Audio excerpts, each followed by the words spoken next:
Mardi 14 mai 1963, 7 navires de guerre et un porte-avions américain avec 2500 marines à bord se trouvaient dans les eaux haïtiennes.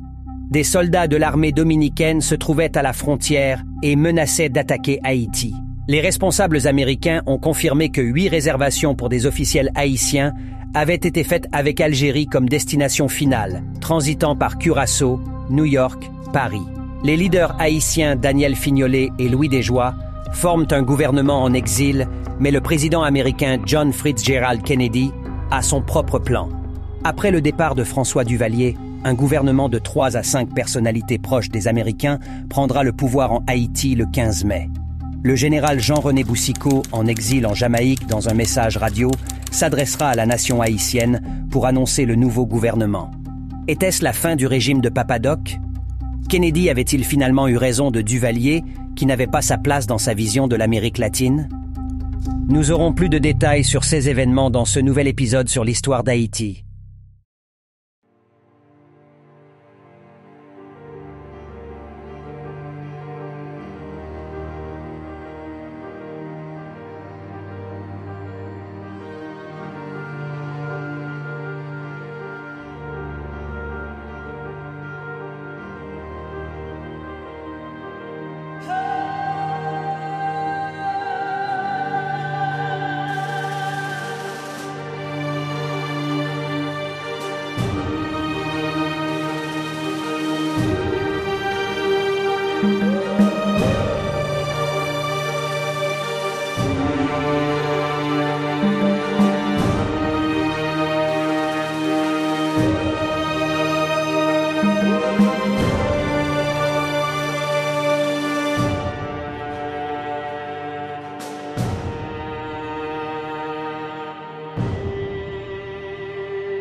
François Duvalier est né le 14 avril 1907 à Port-au-Prince.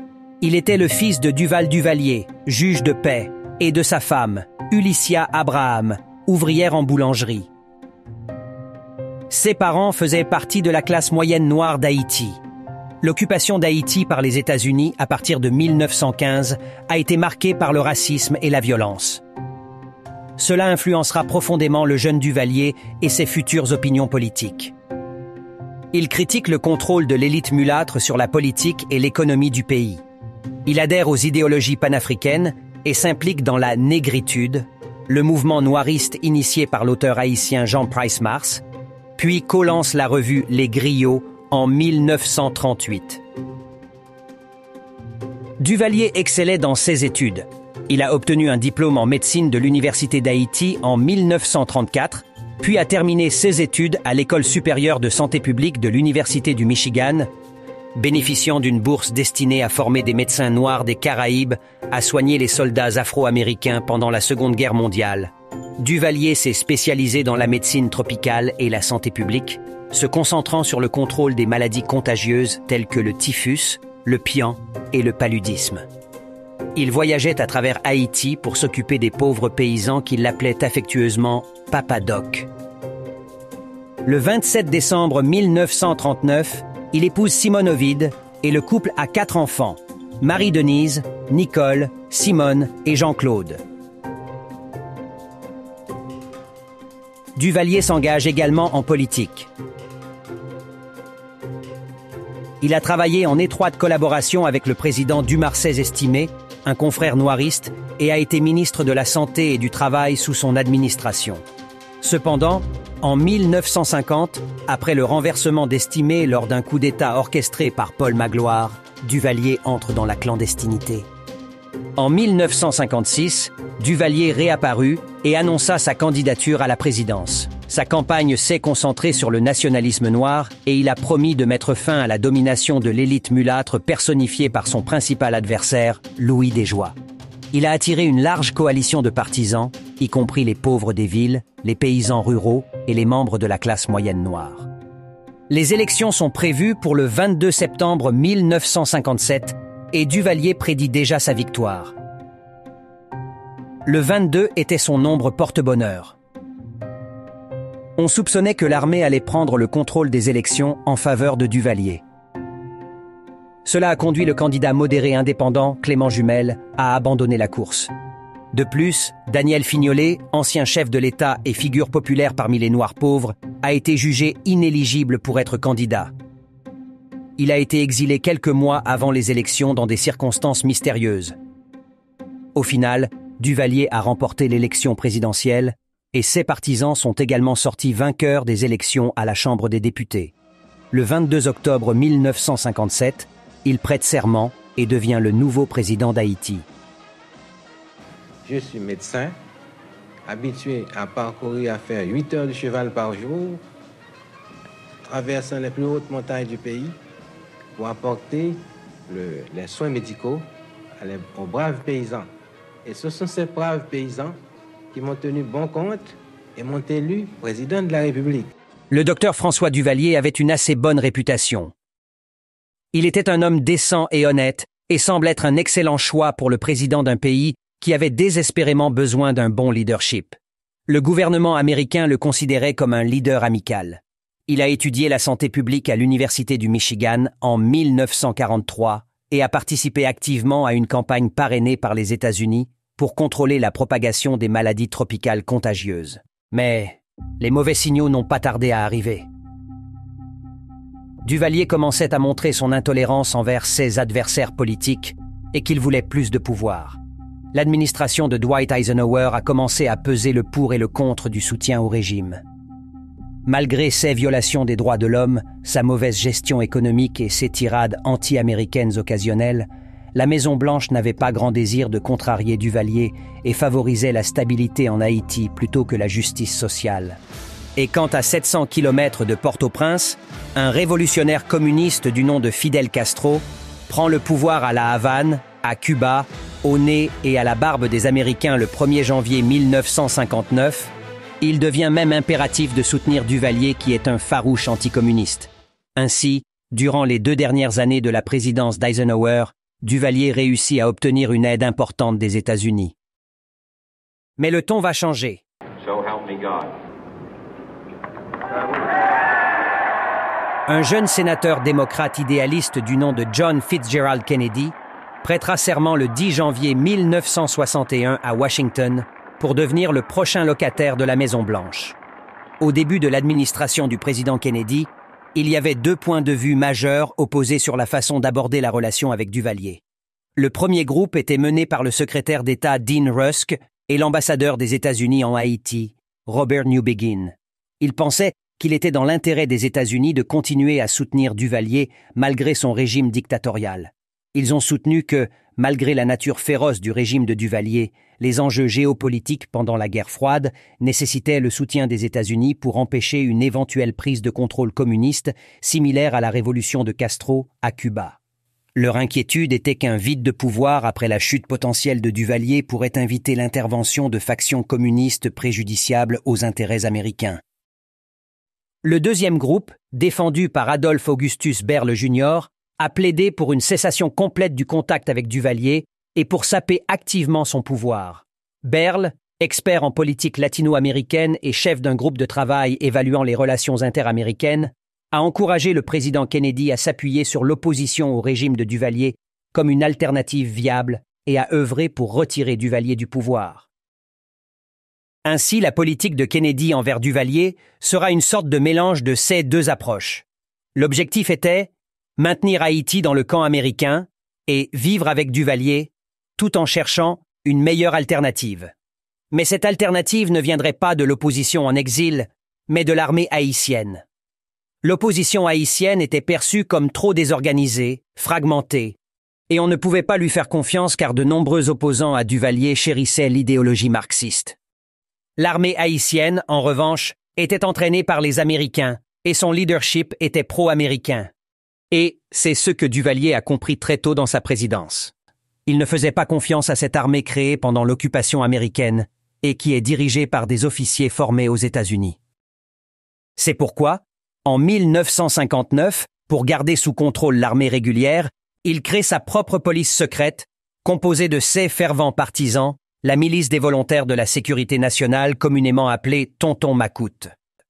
En 1961, la milice est 2 fois plus nombreuse que l'armée et Duvalier n'hésite pas à donner à sa police secrète une partie du matériel et des armes militaires des États-Unis destinées à l'armée régulière.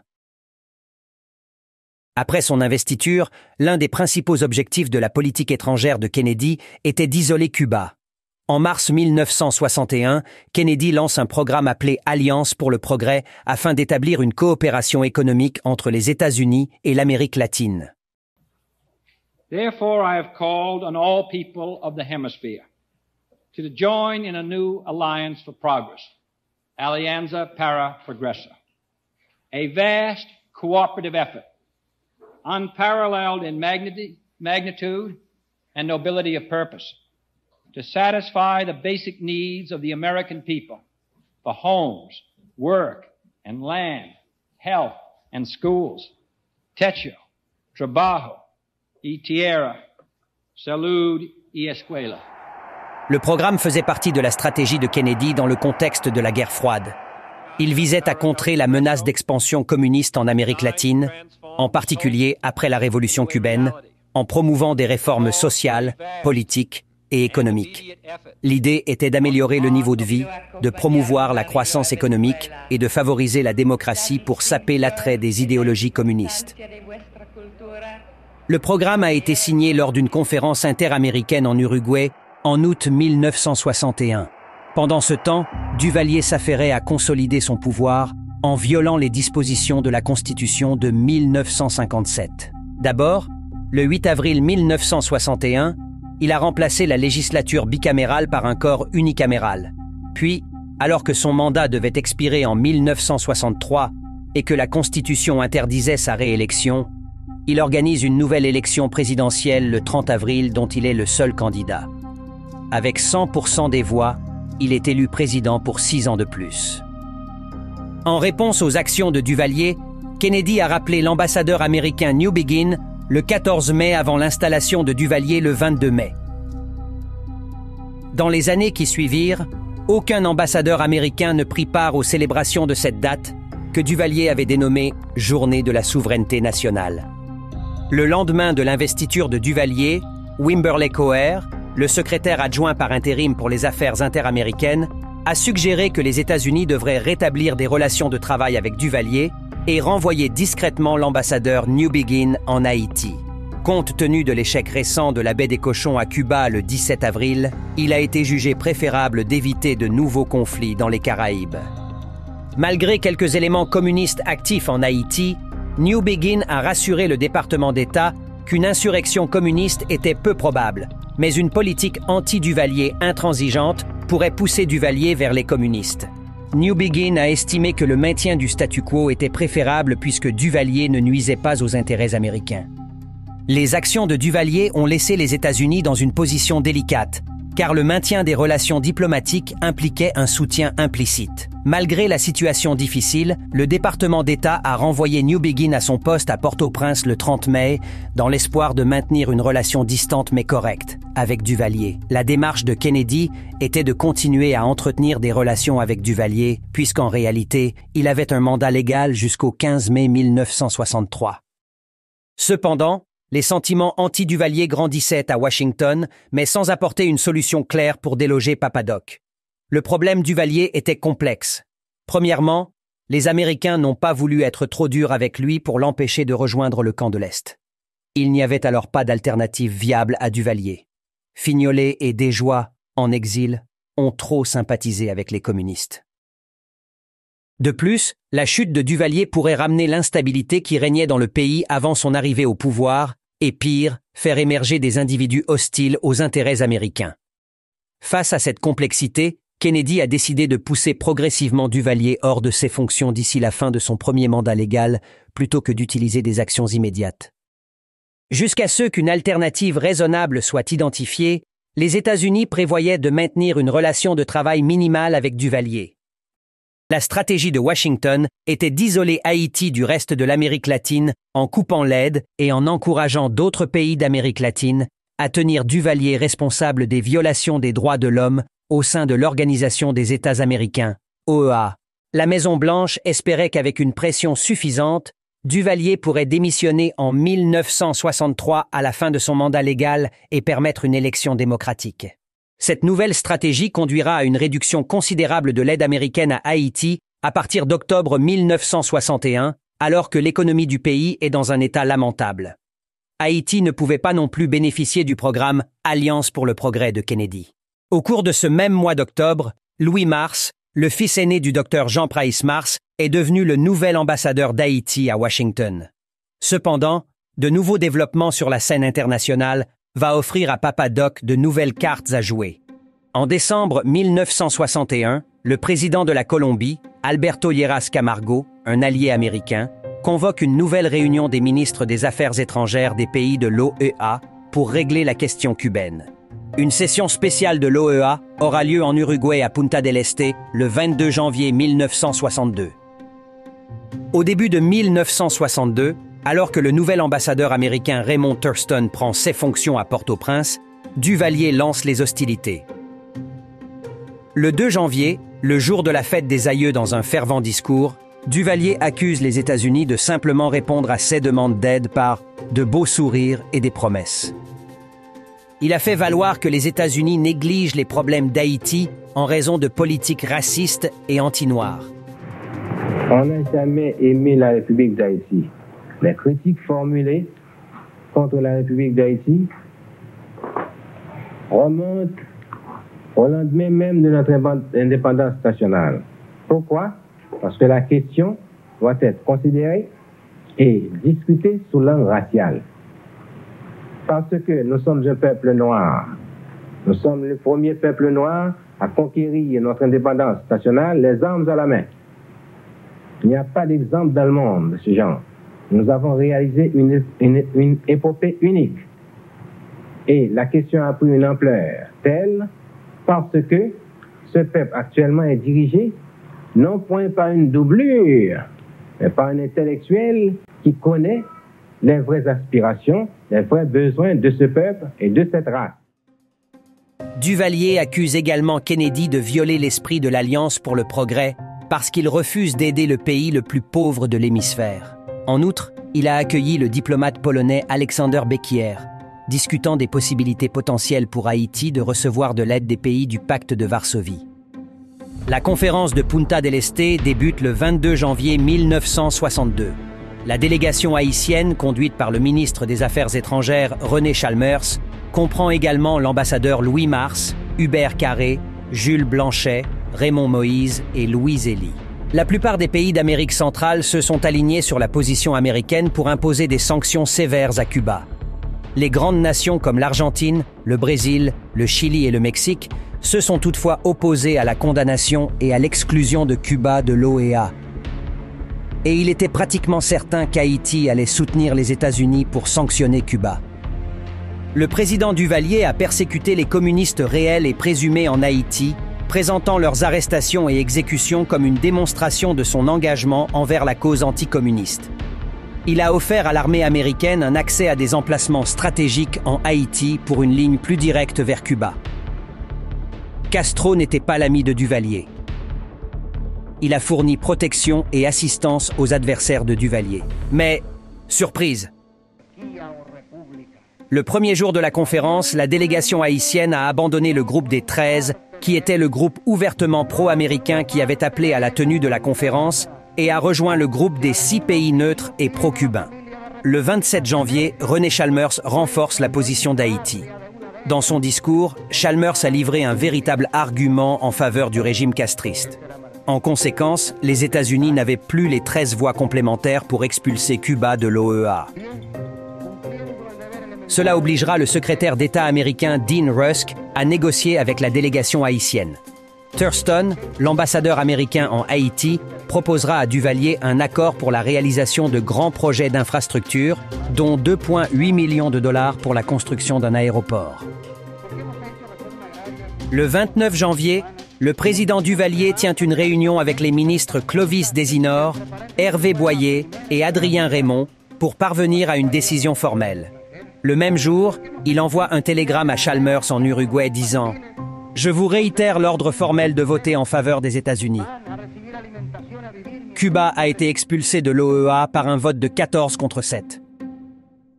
Dans son livre intitulé « Mémoire d'un leader du tiers-monde », Duvalier dira à propos de la conférence de Punta del Este, une opinion pragmatique voulait que le rôle primordial de la politique extérieure d'un État consiste dans la défense de ses intérêts, surtout économiques. L'aide américaine a repris immédiatement après la conférence. Début avril 1962, l'administration Kennedy a annoncé que 7,2 millions de dollars avaient été déboursés pour des programmes d'aide économique et technique en Haïti. Quelques semaines plus tard, le Development Loan Fund a prêté 3,4 millions de dollars à Haïti pour la construction d'une autoroute. Malgré tout cela, les relations amicales entre Duvalier et Kennedy se sont rapidement estompées après la conférence de Punta del Este, alors que l'administration Kennedy commençait à réévaluer la situation haïtienne d'un point de vue régional. Ils ont conclu que le régime de Duvalier, autrefois considéré comme un allié contre Castro et le communisme, était désormais une menace pour la vision démocratique de l'Amérique latine et des Caraïbes. La Maison-Blanche craignait que la dictature de Duvalier ne déclenche un soulèvement des masses qui pourrait ouvrir la voie à une révolution communiste en Haïti. Après une rencontre avec Duvalier en juin 1962, l'ambassadeur américain Thurston a conclu que le président Duvalier n'avait aucune intention de céder les rênes du pouvoir en Haïti à quelqu'un d'autre et a incité Kennedy à agir plutôt qu'à attendre la chute de Duvalier.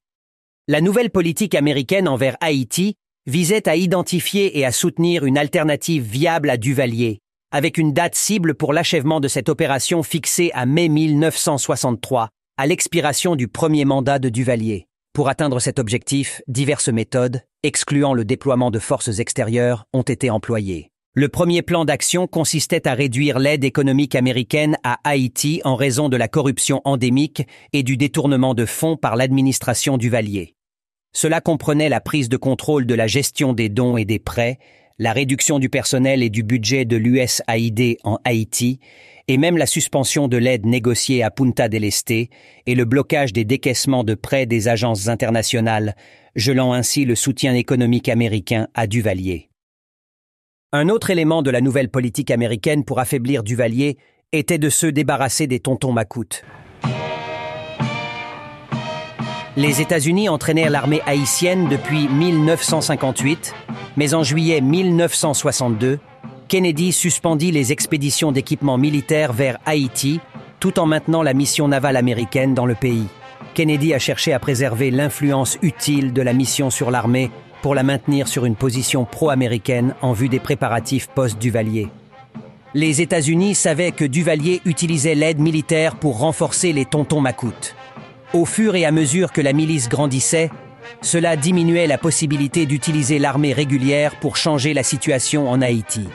Par conséquent, Kennedy a décidé que la milice devait être abolie.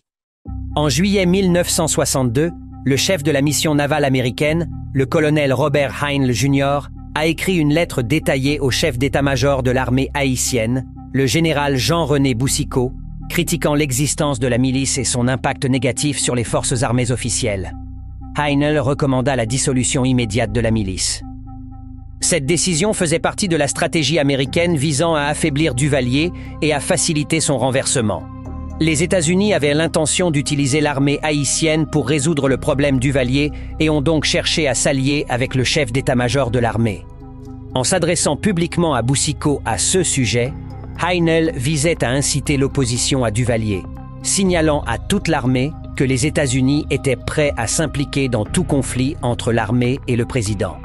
En ce même mois de juillet 1962, un groupe d'actuels et d'anciens militaires a contacté l'ambassade des États-Unis avec un plan pour renverser Duvalier. Bien que l'ambassadeur américain Thurston ait signalé cela comme étant des opposants les plus sérieux contre Duvalier à ce jour, l'administration Kennedy a choisi de ne pas soutenir le coup d'État en raison de doutes quant à son succès et d'un leadership peu clair.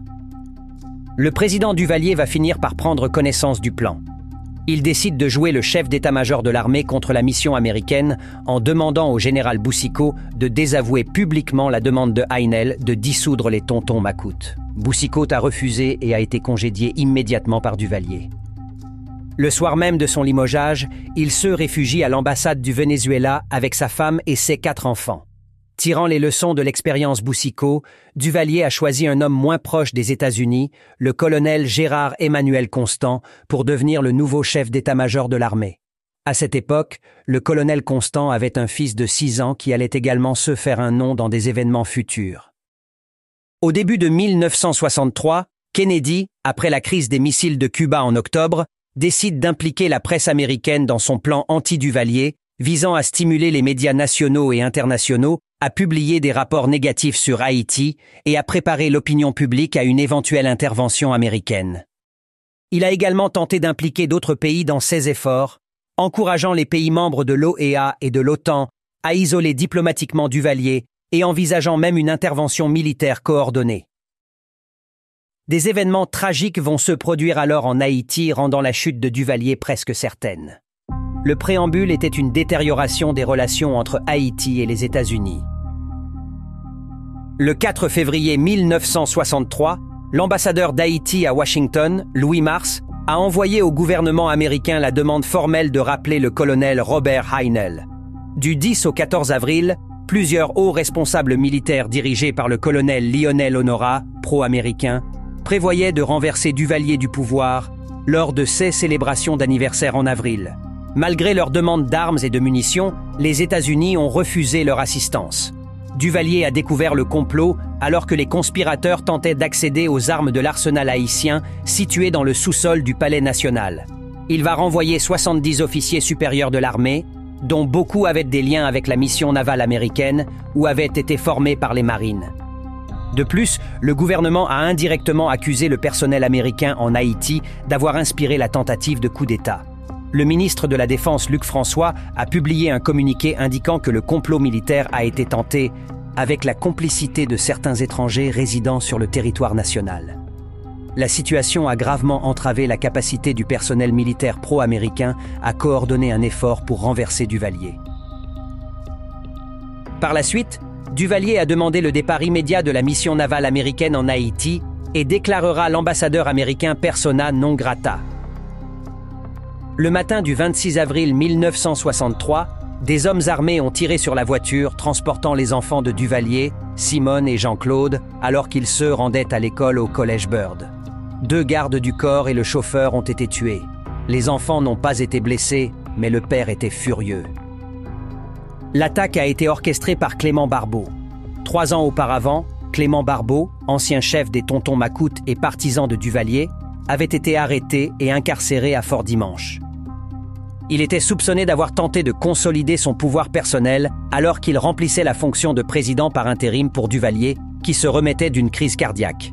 Duvalier a libéré Barbeau après 18 mois de prison. Cependant, Barbeau est sorti de l'incarcération avec un désir de vengeance. Cette journée du 26 avril fut une journée où la terreur du régime Duvalier atteignit un degré jamais vu auparavant. Les officiers qui ont été démis de leurs fonctions lors du coup d'État manqué et leurs familles ont été pourchassés et, dans certains cas, massacrés. Les jeunes enfants n'ont pas été épargnés.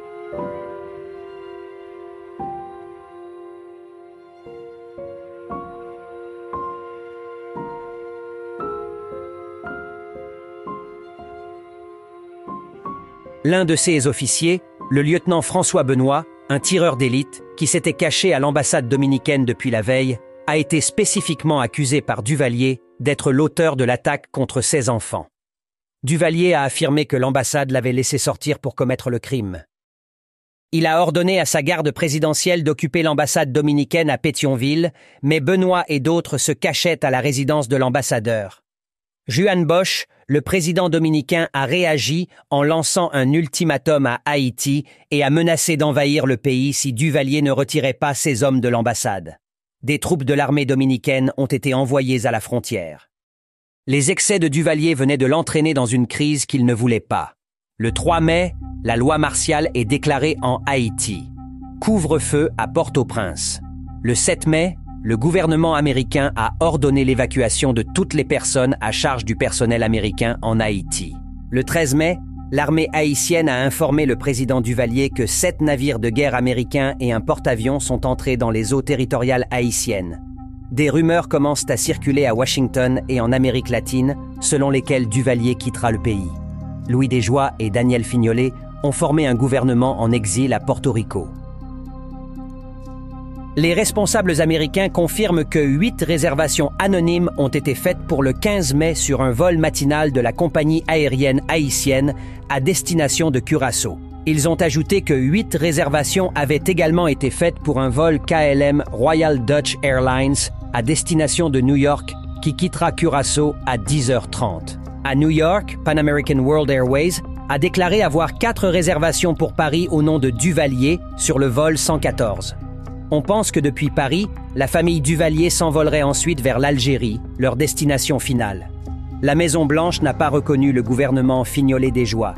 Kennedy avait son propre plan. Le 14 mai, le secrétaire d'État Rusk a décrit dans un télégramme la stratégie de l'administration Kennedy pour l'ère post-Duvalier en Haïti, aux ambassadeurs américains à Port-au-Prince et à Saint-Domingue et aussi aux Nations Unies. Le plan prévoyait la création d'un gouvernement provisoire composé principalement de personnalités favorables aux États-Unis, dont certaines étaient en exil aux États-Unis et comprenant un membre de la Cour suprême haïtienne pour la légitimité locale. Le télégramme de Rusk a également abordé les projets de reconnaissance internationale, le département d'État cherchant le soutien d'alliés européens et latino-américains. Le général Boucicaut, à Kingston à l'époque, annoncera le nouveau gouvernement au public haïtien.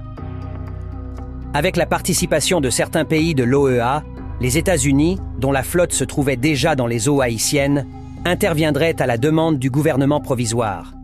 Le matin du 15 mai 1963, Thurston invita des journalistes à sa résidence, anticipant les nouvelles de la chute de Duvalier. Cependant, en début d'après-midi, une conférence de presse a été donnée au Palais national par le président François Duvalier, qui est resté calme et confiant. Il était toujours président d'Haïti et n'avait pas l'intention de partir. L'administration Kennedy a dû une fois de plus envisager de nouvelles approches pour faire face à Duvalier.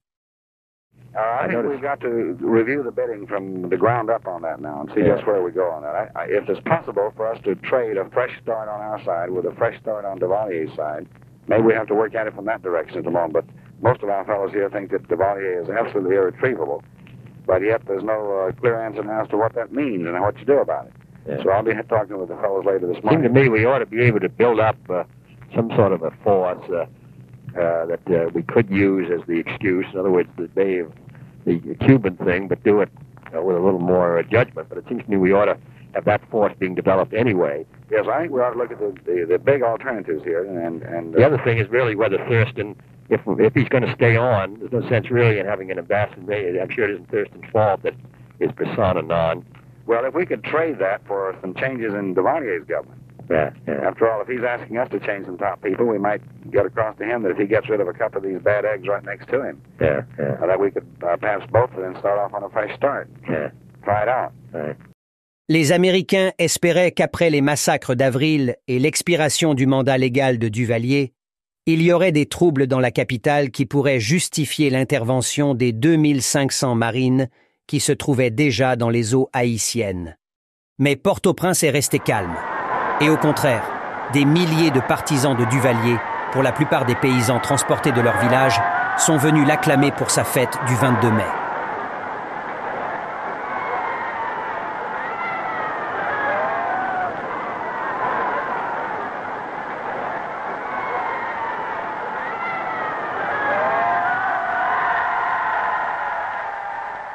L'ambassadeur Thurston a été appelé à Washington pour consultation. La nouvelle approche consiste à limiter l'implication des États-Unis dans le renversement de Duvalier et plutôt favoriser le financement et le soutien des Haïtiens à agir contre le régime. Ils ont convenu avec Juan Bosch d'aider les Haïtiens exilés et de faire de la République dominicaine une zone de transit pour tout effort paramilitaire dirigé contre le gouvernement Duvalier. Pendant ce temps, Duvalier s'oppose au retour de l'ambassadeur Thurston à Port-au-Prince et appelle son propre ambassadeur à Washington, Louis Mars. Il a annoncé la mise en place d'un nouvel ordre en Haïti et d'un plan d'urgence pour répondre aux besoins financiers du pays sans aide internationale. Ce plan, a-t-il dit, sera notre alliance pour le progrès. Et sa bonne étoile était toujours là. Les tontons Macoute capturent et tuent Clément Barbeau et son frère Harry en juillet 1963. Plusieurs tentatives d'invasion armée par des Haïtiens exilés en République dominicaine, dont celle de Léon Cantave, ont lamentablement échoué. Le 25 septembre, après seulement 7 mois au pouvoir, Bosch est renversé par un coup d'État par l'armée dominicaine. Le 22 novembre, Kennedy lui-même a été assassiné à Dallas, au Texas. Et la cerise sur le gâteau, Kennedy est mort le 22. Le numéro mystique de Duvalier. Il dira plus tard qu'il avait jeté un sort sur Kennedy. Il semble qu'il y ait une répétition du 22 dans votre carrière. C'est mon chiffre mystique, n'est-ce pas? Ça revient. Même pendant ma vie révolutionnaire, chaque fois qu'il y a une chose, c'est toujours un 22. Un 22, c'est exact. Est-ce qu'il y a cependant des exceptions? Excellence. Est-ce qu'il y a des exceptions? Est-ce qu'il y a des fois que ce n'est pas un 22? Non, c'est toujours un 22. Lyndon Johnson, le nouveau président des États-Unis, n'était pas un idéaliste comme son prédécesseur et était beaucoup plus absorbé par la guerre du Vietnam. Duvalier ne représentait pas une menace pour les intérêts américains et de plus, il luttait contre les communistes dans son pays. Cela lui suffisait. Alors, vivre avec Duvalier était de retour. Et le 22 juin 1964, Duvalier, se sentant plus à l'aise, après une nouvelle élection, se déclarera président à vie.